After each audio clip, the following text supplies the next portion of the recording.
संहिता का उल्लंघन भी हुआ है। इसमें ये एक गंभीर मामला भी था। हम लोग इलेक्शन कमीशन के द्वारा निर्देशित भी किया गया था कि शांति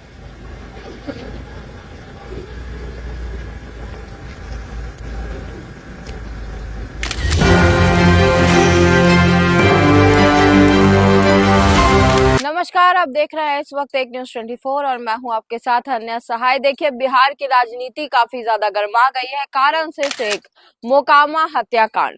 मोकामा यूं तो हमेशा ही बिहार की राजनीति का केंद्र बिंदु रहा है, लेकिन इस बार विधानसभा चुनावों की पूरी तस्वीर ही मोकामा के एक कांड ने बदल दी है। वो है दुलाल चंद की हत्या।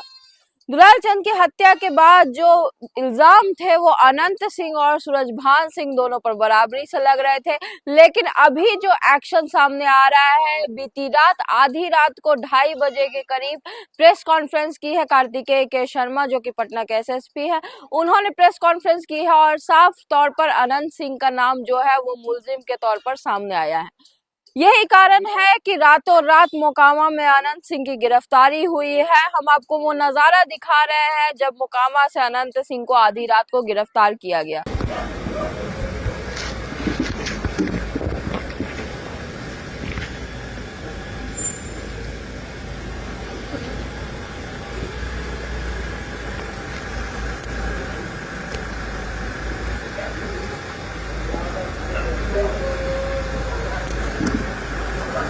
ये जो घटना हुई है ये आदर्श संहिता का उल्लंघन भी हुआ है। इसमें ये एक गंभीर मामला भी था।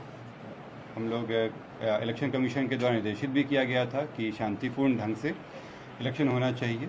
और इसमें जब अनुसंधान किया गया तो पाया गया कि जो प्रत्याशी हैं वो वहाँ पे मौजूद थे, उनके सामने में घटनाएं हुई हैं और जो इस कांड के मुख्य अभियुक्त भी हैं अनंत सिंह, उनकी आज गिरफ्तारी बेड़ना गांव से किया गया है।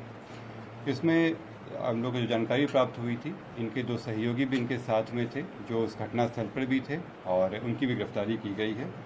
ये 2 व्यक्ति हैं मणिकांत ठाकुर जो नदवा गांव के रहने वाले हैं और दूसरा रंजीत राम जो लदमा गांव के रहने वाले हैं। इस पूरे तो जैसा कि आपने स्क्रीन पर देखा कि अनंत सिंह को अभियुक्त करार दिया गया है दुलाल चंद हत्याकांड में, और साथ ही उनके सहयोगियों को भी अभियुक्त करार दिया गया है और तीनों की गिरफ्तारी हुई है। और प्रेस कॉन्फ्रेंस करके पटना एसएसपी ने भी ये बताया है कि भाई जिस तरह की स्थिति हुई है, दुलाल चंद की हत्या हुई है, वो पूरी तरह से आचार संहिता का उल्लंघन है और नाम अगर प्रत्याशी का सामने आ रहा है तो उन पर एक्शन लेना भी जरूरी है।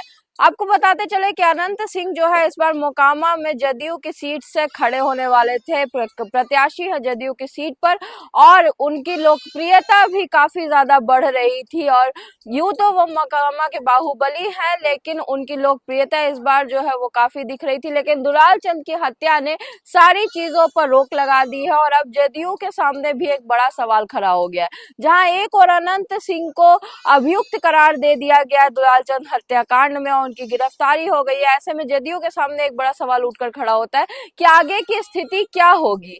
क्या जदयू को मोकामा में अपनी सीट को छोड़ना पड़ेगा, हार जाएगी? अभी तक कोई रिएक्शन इस पर सामने नहीं आ रहा है जदयू की तरफ से, लेकिन यहाँ पर देखना यह है कि आगे इस केस में कितनी सारी कड़ियां और जुड़ती है। सारी खबरें हम आप तक पहुंचाते रहेंगे और जो दुलाल चंद के हत्याकांड से रिलेटेड भी जितनी इंफॉर्मेशन होगी लगातार हम आपको दिखाते रहेंगे। सारी खबरें हमारे साथ बने रहिए और देखते रहिए एक न्यूज 24। धन्यवाद।